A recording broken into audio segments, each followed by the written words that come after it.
ನಮಸ್ಕಾರ ವೀಕ್ಷಕರೇ, ಪಾಕಶಾಸ್ತ್ರ ಚಾನಲ್ಗೆ ಸ್ವಾಗತ. ಇವತ್ತು ನಾನು ಡಾಬಾ ಸ್ಟೈಲಲ್ಲಿ ಮೊಟ್ಟೆ ಮಸಾಲ ಗ್ರೇವಿಯನ್ನು ಮಾಡಿ ತೋರಿಸ್ತಾ ಇದ್ದೆ.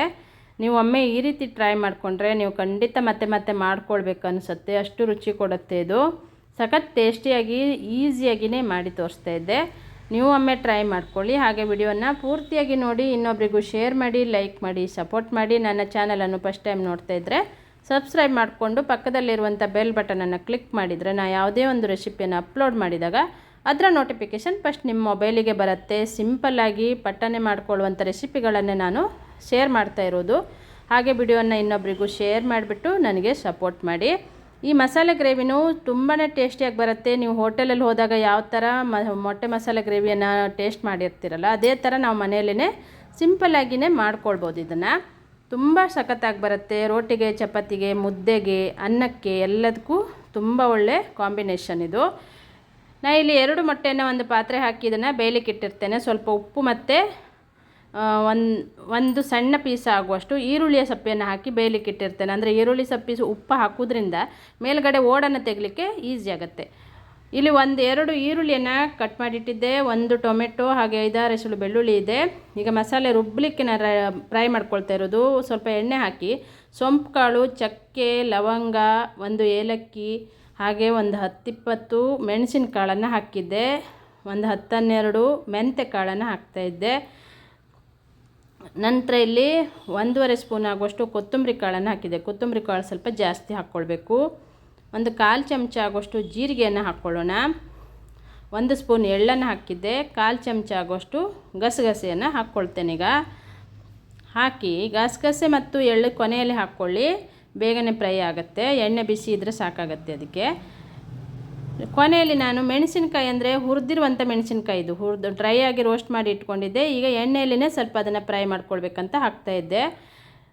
ಅದಕ್ಕಾಗಿ ಕೊನೆಯಲ್ಲಿ ಹಾಕ್ತಾ ಇರೋದು. ಹುರಿದಿಲ್ಲ ಅಂತಂದರೆ ಫಸ್ಟಿಗೆ ನೀವು ಮೆಣಸಿನ್ಕಾಯಿ ಹುರ್ಕೊಂಡು ಆನಂತರ ಎಲ್ಲ ಮಸಾಲೆಗಳನ್ನು ಹಾಕ್ಕೊಳ್ಳಿ. ಇದು ಹುರಿತಾ ಇದ್ದಂಗೆ ಈರುಳ್ಳಿ ಮತ್ತು ಟೊಮೆಟೊ, ಬೆಳ್ಳುಳ್ಳಿಯನ್ನು ಹಾಕ್ಕೊಳ್ಳೋಣ. ಹಾಕ್ಕೊಂಡು ಅದೇ ಎಣ್ಣೆಯಲ್ಲಿ ಚೆನ್ನಾಗಿ ಫ್ರೈ ಮಾಡ್ಕೊಳ್ಬೇಕು. ಇದನ್ನ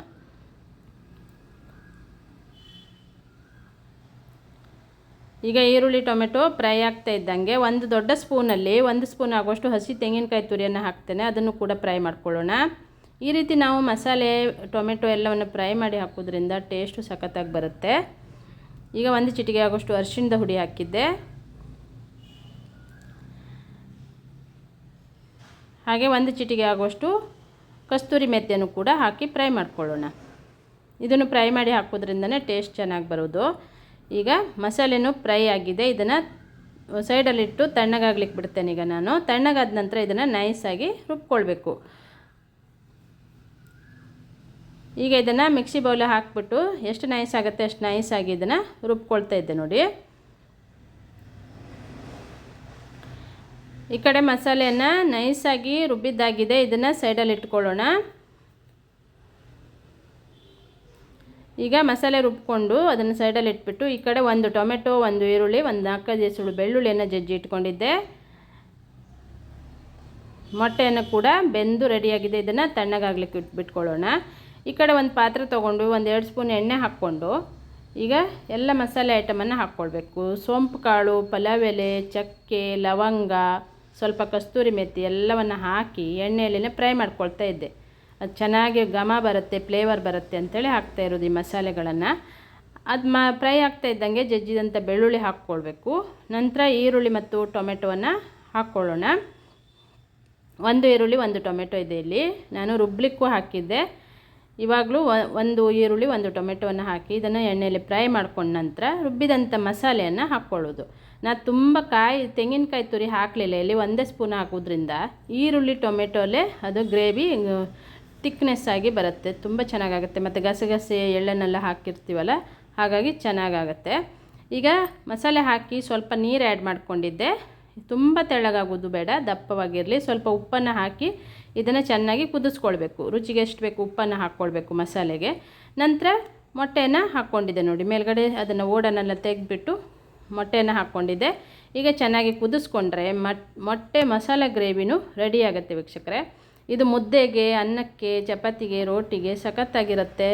ತುಂಬಾ ಟೇಸ್ಟ್ ಕೊಡುತ್ತೆ. ನೀವು ಒಮ್ಮೆ ಮಾಡಿಕೊಂಡ್ರೆ ಇದರ ರುಚಿಗೆ ನೀವು ಮತ್ತೆ ಮತ್ತೆ ಮಾಡ್ಕೊಳ್ತೀರಿ, ಅಷ್ಟು ಪಿದ ಆಗಿಬಿಡ್ತೀರಿ. ಇದಕ್ಕೆ ನೋಡಿ ಬೇಕಾದರೆ ಒಮ್ಮೆ ಟ್ರೈ ಮಾಡ್ಕೊಳ್ಳಿ. ನಿಮಗೂ ನಿಮ್ಮ ಮನೆಯವರು ಎಲ್ಲರಿಗೂ ಇಷ್ಟನೇ ಆಗುತ್ತೆ ಇದು. ಹಾಗೆ ಇನ್ನೊಬ್ರಿಗೂ ಶೇರ್ ಮಾಡಿ, ಲೈಕ್ ಮಾಡಿ, ಸಪೋರ್ಟ್ ಮಾಡಿ. ಇದೇ ಥರ ಹೊಸ ಹೊಸ ರುಚಿಗಾಗಿ ನನ್ನ ಚಾನಲನ್ನು ಸಬ್ಸ್ಕ್ರೈಬ್ ಮಾಡ್ಕೊಳ್ಳಿ. ಪಕ್ಕದಲ್ಲೇ ಇರುವಂಥ ಬೆಲ್ ಬಟನನ್ನು ಕ್ಲಿಕ್ ಮಾಡಿದರೆ ನಾನು ಯಾವುದೇ ಒಂದು ರೆಸಿಪಿಯನ್ನು ಅಪ್ಲೋಡ್ ಮಾಡಿದಾಗ ಅದರ ನೋಟಿಫಿಕೇಷನ್ ಫಸ್ಟ್ ನಿಮಗೆ ಬರುತ್ತೆ. ವಿಡಿಯೋನ ಇನ್ನೊಬ್ರಿಗೂ ಶೇರ್ ಮಾಡಿ, ಲೈಕ್ ಮಾಡಿ, ಸಪೋರ್ಟ್ ಮಾಡಿ.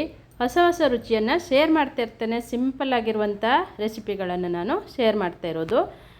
ನೀವು ಒಮ್ಮೆ ಟ್ರೈ ಮಾಡಿ. ಹಾಗೆ ಕಮೆಂಟ್ ಬಾಕ್ಸಲ್ಲಿ ಕಮೆಂಟನ್ನು ತಿಳಿಸಿ.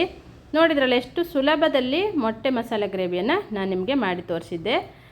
ತುಂಬ ಸಿಂಪಲ್ ಆಗಿರುತ್ತೆ, ತುಂಬಾ ಟೇಸ್ಟಿಯಾಗಿ ಬಂದಿದೆ ಇದು. ವಿಡಿಯೋನ ಪೂರ್ತಿಯಾಗಿ ನೋಡಿದ್ದಕ್ಕೆ ಥ್ಯಾಂಕ್ ಯು.